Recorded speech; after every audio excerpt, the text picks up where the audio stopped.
And when you look at what's happening all over the world, you realize that a lot of people that have labored for 10, 20, 30, 40 years of their life, that are supposed to be relaxing and enjoying life right now, are finding themselves back in the labor market, are finding themselves having to depend on their dependents and depend on people to survive.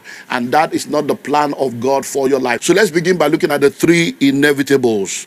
The three inevitables. For everyone listening to the sound of my voice, regardless of who you are, what you do, and where you are, there are three inevitables that you will have to contend with, or that you have to face in the course of your working life and in the course of your career. Number one is retire. Whether you like it or not, there comes a time where they will have to retire you, or you will have to retire yourself, because nobody grows young, everybody grows old. And because life is in phases and life is in seasons, it therefore means that there comes a time in your life where, whether you like it or not, you cannot actively engage, because the energy is not there, the strength is not there. You cannot actively do what you used to do when you were younger, and you will have to step aside for the next generation and for other people to continue to take the world to where it needs to get to. Because before you came, there were people in the front line that stepped aside for you to take the front line, and whether you like it or not, you will also have to step aside for others to take the front line. So the first inevitable is you will have to retire one day. Number two, the second inevitable is that you will have to resign. If you don't retire, you will have to resign. There are a lot of you sitting down right now listening to me. A lot of you are listening to me all over the world. You have left different organizations, different companies, different places you have worked. You have left them. Why? Because you resigned from the job. You resigned for many reasons, which we cannot go into right now. So resignation from a place of employment, resignation from a place of work is something that you will have to face in life. So if you are not resigning, you are also retiring. The third one is to be retrenched. To be retrenched. There are many of you that have lost your job. You've been sacked. You've been a victim of downsizing. You've been a victim of all kinds of policies and changes in the economy, in the market, and different industries. And you found yourself out of job. You've been sacked, which is what it means to be retrenched. You were a victim of a retrenchment process. So you find out that in this world that we live in, these three inevitable hours are the reality. And whether you like it or not, you will face at least one in your lifetime. And guess what? If nobody has ever sacked you, and you have never been retrenched from any job, if you have never had to resign from any job, the one that you cannot escape is retirement. You will have to retire one day. Tell them, say, you go retire. Oh. Every time I say, whether you like it or not, you go retire. Oh. So you will have to retire, whether you like it or not. And because you have to retire, that's why I am now focusing on this aspect of retirement, because no one will plan your life for you without your direct involvement. If it's going to be, it's up to you. You cannot push the responsibility of your life and of your retirement to other people. It's not going to work. It's not going to work. So let's now begin to look into what this retirement, let's define retirement. What does it mean to retire?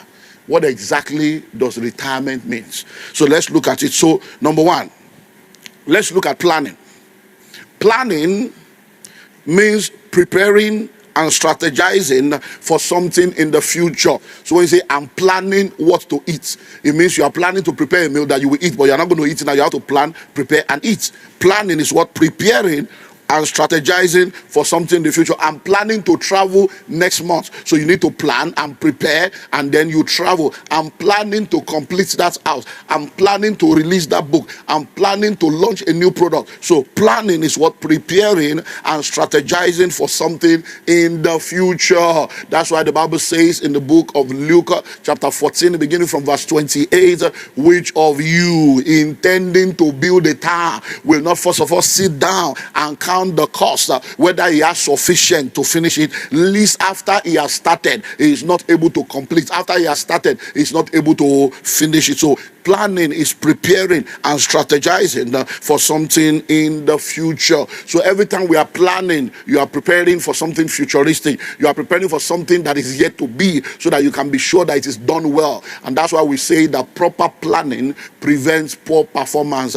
If you plan well, you will do well. If you fail to plan, plan, you have already planned for failure. The next one is retirement. Retirement. What is retirement? Retirement is a period of time or season of your life when you are out of active service.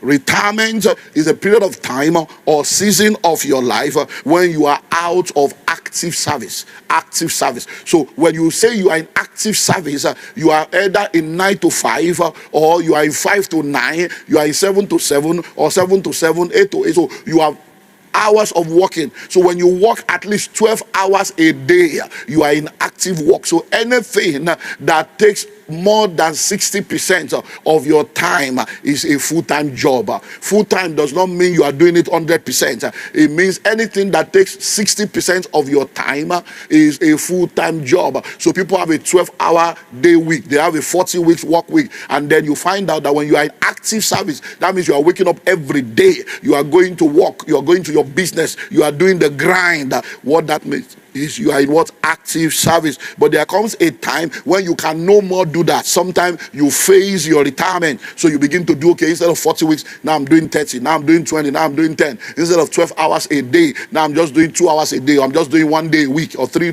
days a week. You're beginning to face until you get to a point where you can even relax and then other people begin to do the work. So when you now talk about retirement planning, we are now talking about you preparing for that season of your life where you will no more be in active service. Preparing for that season of your life where you will not have the strength and the energy to run around the way you are running around right now. And guess what? Where you may not have the kind of income you are getting right now. Because once you retire, you're not going to be getting full benefit anymore. If you have a pension plan, then you're going to be limited by the meager income through the pension plan if you have not planned for that retirement. Which is why we're talking of retirement planning.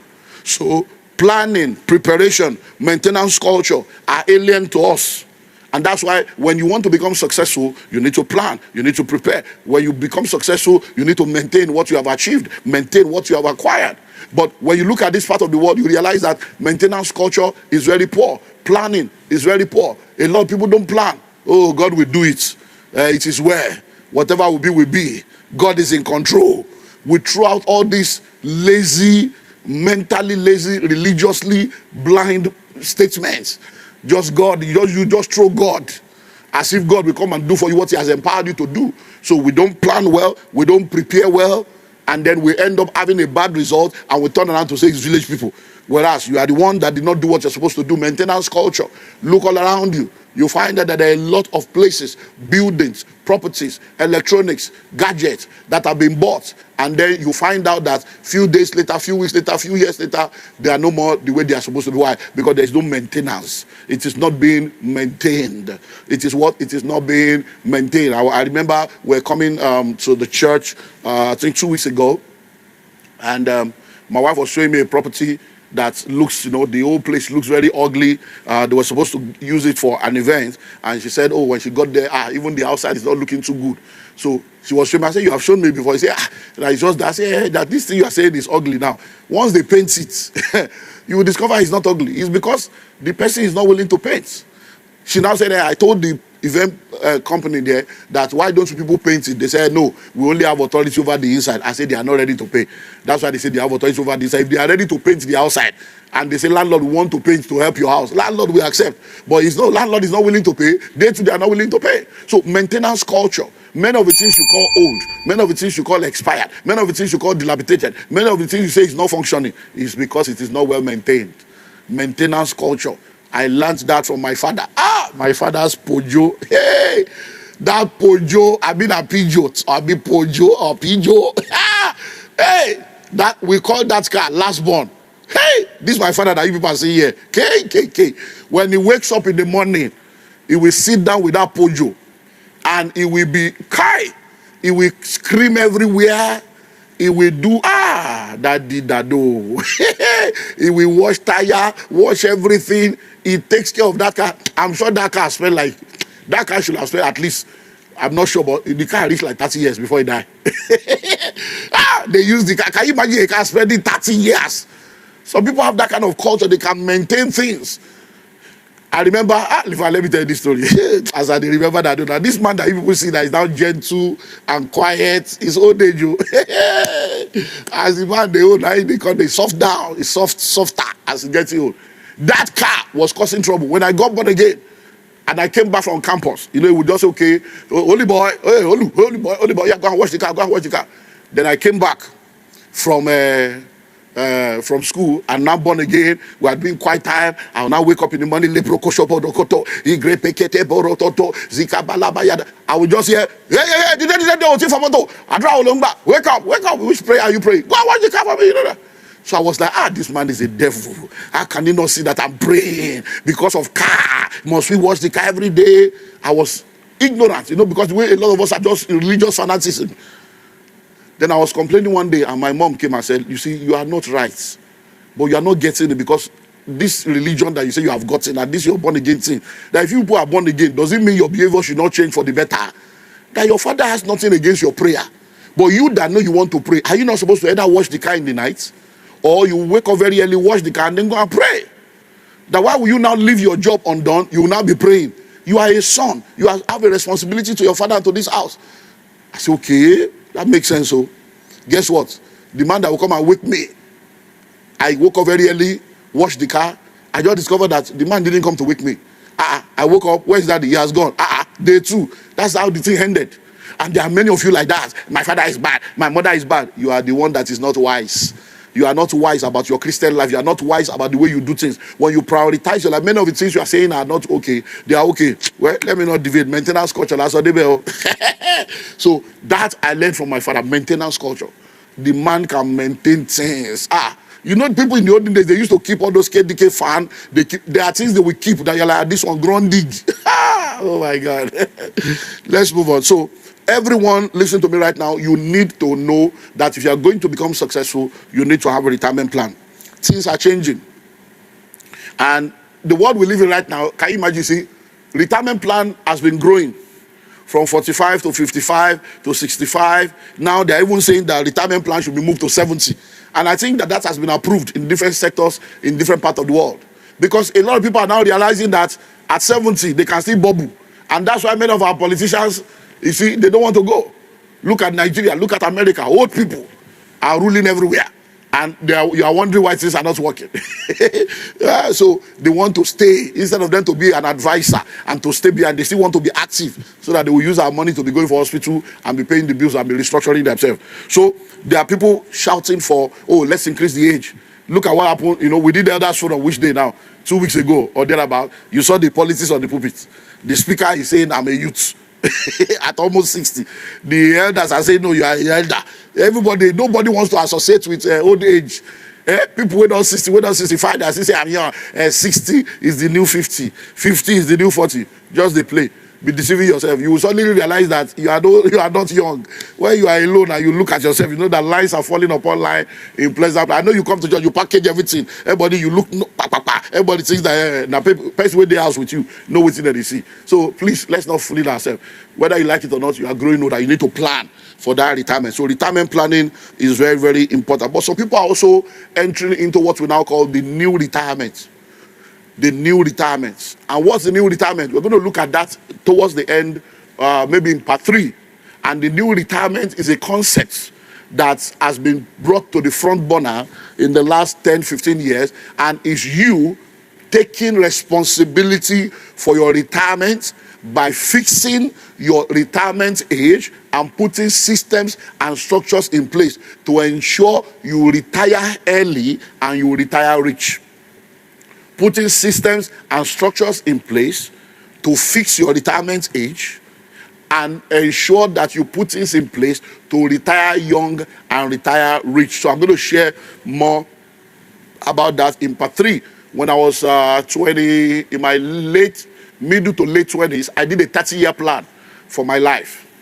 And I reviewed that over and over again over the last 20, almost 30 years now. Now, I've reviewed that. When I was in my late 20s, I had a plan that by the time I'm 30, this must have happened. By the time I'm 40, this must have happened. By the time I'm 50, this must have happened. And my plan is that by the time I'm 50, I should be set for retirement and everything I need should be sorted out. And you find out that everything I plan, I have surpassed it. Life happens, challenges happen, uncertainties come. But because of that plan, I'm in a better position than many people my age. I'm in a better position than many people that are at the same season of life with me. Why? Because at the age of 24, 25, I had a clear direction of what I wanted to do with my life. By the age of 27, 28, I had to sit down and have a plan for the next 30 years of my life. And that's very, very important. So if you are listening to me right now, especially those of you that are younger, I'm so excited because we have a lot of young people in this church. Nigeria is presently a young country. Africa is a young continent. 75% of Nigerians are below the age of 35. And here in this church, we have a lot of young people. And many times, the old and mature people, they appreciate my message because they've made mistakes and they wish, if I heard this when I was younger. But you younger guys, you think you have the whole world in front of you. You are just having this idealistic view about the world, delusion of grandeur. But you don't understand that it doesn't work like that. Many of you think, that one will never happen to me. Just be deceiving yourself. Look back at your life in the last 10 years. There are many things you thought will have happened by now. It don't happen. There are many things you think will not happen. It don't happen. So, because there are many things you cannot control in the world that we live in today. So let's move on. Then we want to now look into the seasons or the stages of life. Because in order for you to effectively be able to plan your retirement, you have to then know how to manage the stages and the seasons of your life. So there are 4 seasons in the life of every individual. 4 seasons. I call it morning, afternoon, evening, and night. Repeat after me. Morning. I can hear you say it loud. Morning, afternoon, evening, and night. Say, neighbor, there are 4 seasons. Morning, afternoon, evening, and night. So to effectively plan your retirement, you need to understand these seasons of life. That there are seasons in the life of every individual, and these seasons are 4. And once you are aware of the stages and the seasons of life, you are now able to effectively prepare on how to navigate the seasons of life. So number 1, you have the morning season of life, which is the learning stage. That's the first 25 years of your life. So between age 0 to 25, you are in the morning. The Bible says in Ecclesiastes chapter 10, beginning from verse 15, all the way, it says, the labor of the foolish wearies every one of them, because he knoweth not how to go to the city. He says, woe to you, O land, when your king is a child that eats in the morning, and your prince, blessed are you, O land, when your prince is a son of noble that eats in due season. So the morning is a season. He said, woe to you when your king is a child that feasts or eats in the morning.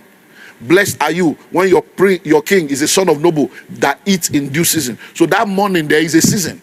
It's not because if it was morning, afternoon, evening, and night as in a calendar of the day, it would have been said that eats in the evening. He said that eats in due season. So the morning season of your life is the first 25 years of your life. That's the time for you to learn. Is the learning stage. So it therefore means that by the age of 25, there are some things that must have become a reality in your life. If by age 25, you are still trying to write jump, your life is already out of order. You have been jumped. If by age 25, you don't have any certification, you don't have any skill that you can exchange for money, by age 25, you have not come into that place in your life where you have learned about who you are, where you understand your purpose and your vision in this world. You have not come to that stage in your life where you are able to learn what you will use to earn. Then your life is already out of schedule. So I see a lot of people thinking they are young. You are not. Hello, young boy, you are not young. People can be telling you, oh, you look 16. You know you are not young. Many of you are already growing old. And you think you are young. 25 is not young. Go. At 25, I have started this church. Yes, this church you are sitting in. At the age of 25, I was already a founder. We used to call it founder and general overseer in those days. Founder. By 25. Many of you now at 25, business you have not started, ministry you have not started, but you know how to start a relationship. That's all you know how to start. Relationship. I'm in a relationship. You are 16, you are in a relationship. You are 18, no vision, no direction. You have not started business, you have not started any company, you have not started any organization, you are not making money, but you know how to start a relationship. By 25, many of you have run through, your body count is ridiculous. That is like air fire rate to power 2. At 25, your body count is like a thermometer. 25. And you are in church wondering why the devil is ruining your life. At 25, you adopt 3 boyfriends, 3 girlfriends, 5, 6. Who did this to you? And you are not learning anything. They now employ you. You can no brain. They employ you no skill. They employ you no discipline. You can't produce. So the first season of your life is what? Is the learning stage. Is the morning. That's when you're supposed to learn so that you will know what to do at every point in time. If you mess up your morning, it will affect every other aspect of your life. Many of the things that people are doing now in their old age is catch up. They are playing catch up because they miss it in the morning. And that's why we have a problem in Africa, because a lot of people are going through what we call the black tax. Parents that have messed up their morning are now using the evening of their life to mess up the morning of their children. They are now putting load and burden upon the children that the children are not supposed to bear. I don't know if you remember the drama we watched, weeks ago? The drama that we watched where the parents, I think it's the same elders around there now. The drama we watched where the parents, the boy was calling the father that he will no more be able to pay. And the mother said, you go pay, as if he's their God. Pay what? Say, because school fees has increased, house rent have increased, I need to take care of my family. You go pay, look at what the woman was doing, you go pay. What have you done with your own life that you are now waiting for children to pay and be taking care of you? Because there are many things that we just, many times. I remember I was having an Insta live session with my friend, Reverend Samadiyemi, a while back, maybe 2 years ago or something. And I asked him a question that this prayer that we normally pray, when your parents will now say, Oma Sheru Efwen, when you bless your parents and they say children too will do the same to you. So I said, this prayer, is it a blessing or a curse? Is that prayer a blessing or a curse? Yeah, I understand their heart is a blessing. But are you saying now that me now, after living my life, I will now be waiting for my children to be the one that will sustain me? What have I been doing with my own life that I cannot take care of myself? So whatever the children are bringing is not supposed to sustain you. Whatever they are bringing is supposed to just be a blessing. Honor your father and mother. Honor is not a levy. It's something you do out of your free will and out of an act of worship and honor. So many people now, their children are their retirement plan. Chinedu, you never send money. Nkechi, what's in the happen? Oh, you want make we die? You don't want make we chop? What nonsense? What's that? Your children are not your retirement plan. And listen to me, where your ancestors have failed you, you cannot afford to fail your descendants. So if you are listening to me right now and you're already in that dysfunctional family, you have to now tell yourself, if I'm coming from a dysfunctional family will not come out of me. I'm going to change the story and change the narrative. Then you begin to do something different. The Bible says it is the parents that lay off for the children, not children that lay off for the parents. So manage your morning season very well. Those of you that are young now, you still have enough time to make adjustments. You still have enough time to make adjustments. You still have enough time to make adjustments. Don't carry load that will ruin your life. Number 2, the afternoon season of your life or the ending stage of life. Afternoon season of your life or the ending stage of your life. This is what we call the ending stage between the age of 26 and 50. Age 26 to 50. So once you are between age 26 to 50, afternoon don't come. Many of you are 30 now, you think you are young. Your afternoon or something law. Afternoon is going. You're already about to enter evening news. A whole 25 years, a quarter of a century, a year, quarter of a century gone. You think you are still young, you are playing games around, messing around. Instead of you to sit down, face something. They give you a job, you mess up, they sack you. You go this side, all these people, they all these rich people, all these business owners, they are not good. If it's easy to start a business, go and start one. If it's easy to start, why did your father or your grandfather not start a business to employ you? To be paying salary. Instead of you to humble yourself, they give you just stay there and do something with your life. You are arguing. So, afternoon. It is in the afternoon that you marry. It is in the afternoon that you give birth to all your children. So, it is the earning stage. Guess what? It is what you learn in the morning that you will use to earn in the afternoon. So, if you didn't learn, trade, you did not learn. Skill, you did not learn. School, you did not go. So, you came into the afternoon. I'm a slave queen. I am the table. Anybody that is talking to me, talking stage, 10 million. Stupid people, completely foolish people. Talking stage. But they combine your father, mother, the whole of your family together. They get 10 million. You're talking stage, they will give you 10 million. What are you bringing to this? What was that? But that's the useless generation that we're in right now. People that are bringing nothing, no value to offer. Empty-headed shells, valueless, skillless. with great ambition. You are not even facing reality. There are a lot of young, correct guys, any 150, any 250, that want to marry you. You don't go see correct doctor, you carry your eye up. Small girl, big God. We don't know that sugar daddy is your big God. Allergy is your big God. Deceiving yourself. So, any stage, if you learn well, then you can begin to earn. At that earning stage, what you earn will be determined with what you have learned. Because you can't enter into the marketplace valueless. You enter the marketplace, what value are you bringing to the table? Why should I pay you 200,000? This is something when they say, how much do you want to say? Well, because of transport, from where I live. Now, me saying to go live there, from where I live to this place, and then feeding, upkeep, I would need like 350K. See your mouth, 350K. Anyone, I would need like 350K. Okay, how much were you? Your last salary, how much was it? Actually, no, we cannot use that because, that company, that was the, how much? They will not answer. Bring your last pay slip. You want to collect 350. Okay, no problem. We are ready to pay 350. Can you go and write down, go and give us a proposal how you intend to add value to this organization and help us to be able to make 3 million every month so that we can pay you 350. Then they will come back zero, empty head, zero, nothing. So the 350 will appear from the spirits and be entering your account without you bringing anything to the table. You want to come to the office and be chewing gum. Come to the office and be on social media. Come to the office and be watching sports and then collect 350. It is well.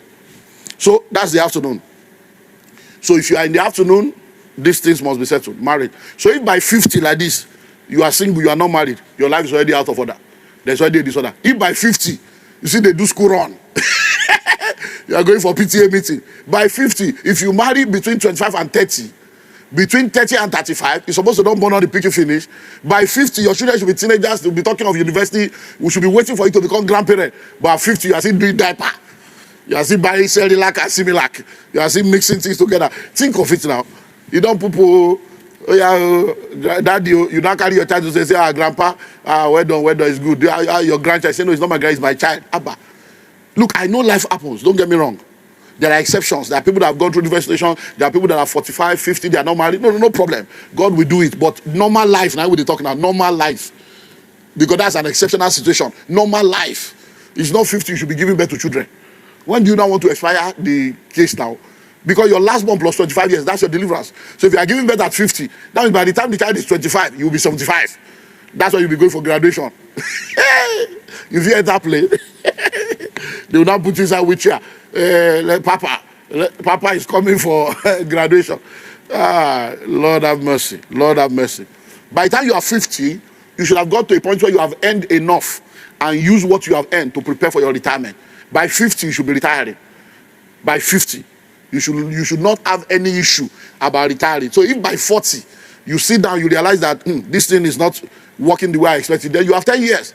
That's why they say a fool at 40 is a fool forever. And they say life begins at 40. Because by the time you are 40 years old, probation is over. Wilderness is over. You should be entering the promised land. So you now say the next 10 years, you become very intentional about some things that you do. You remove some things, adjust your life. So that by the age of 50, by age 50, no more children. By age 50, you are not talking married. By age 50, you are not a tenant. If by 50, you are still a tenant, bro, life is out of order. So, it's a disorder. At 50, landlord is still coming to throw you around. No, even if it's a small self-contained, even if it's one piece of land, you don't need a whole plot. You don't need a whole plot. All you need is a piece of land. Even if it's just one small bungalow, you must have something. You mean you spent 50 years in this world and you couldn't buy one plot? 50 years, half a century. Ordinary one small plot like this, you don't get to your name. Abba, think of it now. Something's wrong now. Then you have been married instead of 50. You have been married for maybe another 20. Two of you for 20 years together. Now if you buy one plot, do one small bungalow. Abba, think of this thing now. Because many times it's because we didn't plan for it. We became a victim of it. Because you did not plan for it, you became a victim of it. And let me tell you something, it's never too late to start. So don't ever think that, oh, my own is finished. This is the no. If you start now, 5 years is enough for anybody to change their life. 5 years is enough for anybody to change. When you are intentional. Because you will have bought, say, it's a bush. The place where you call bush. See as it is so. This all where you are now 70,000 naira. Today now if you have 40 million, you can't buy. But many of you have 70,000 that time, but you do naming ceremony. Both you and the child now, you can't do ceremony. May the Lord have mercy on us.